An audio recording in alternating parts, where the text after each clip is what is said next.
to accept death is to accept God. I remember attending a funeral here at the monastery in Snowmass of one of our elderly monks, whose name was Father Dan Kelleher. And the bier on which he was laid was in between a cross, a very realistic cross on one side, and the Paschal candle on the other. And I believe that these two objects are always present at a funeral, at least in a church. Maybe they're in front of and behind, or maybe at the two sides. But when I looked at the body from behind the altar, I was saying the Mass of the Resurrection, as it's called now. I was struck by the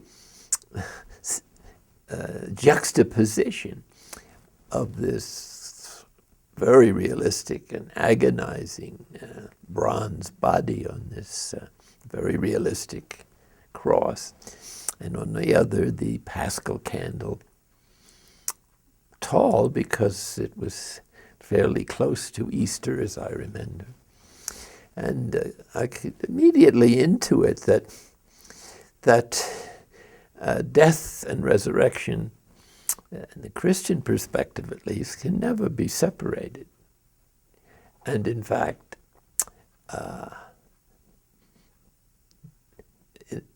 in another sense, death is resurrection. And the gift of death seems to be a process of transformation. The idea that something is dying and needs to be investigated to see what it is. And it's not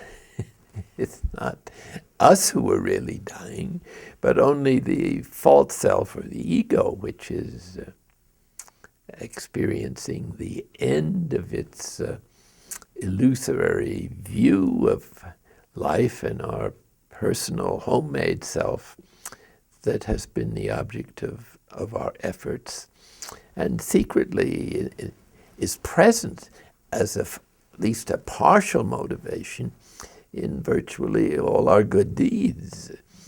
What's dying is not the deepest self, but our dependence and over-identification with the mental ego and its projects, and our cultural conditioning and over-identification with it, or our roles in life.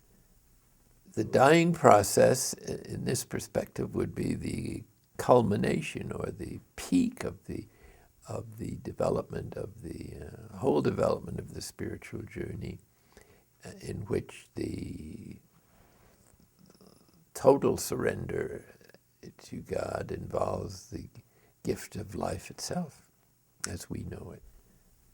But for that reason, it's not death but life. It's a movement into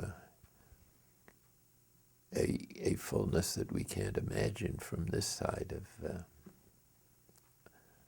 of the dying process. The centering prayer, when it reaches the full consent to our nothingness and the closeness of God, becomes a permanent experience, is of course the perfect preparation for death. Because it is death. One has already died to the false self in the night of sense and in the night of spirit, and has died to the ego in the night of no self. And so is there any self at all left? Or what remains when the false self and the ego and even the true self has been transcended? So death then is not the end of anything, but the final completion of this process and the triumph of the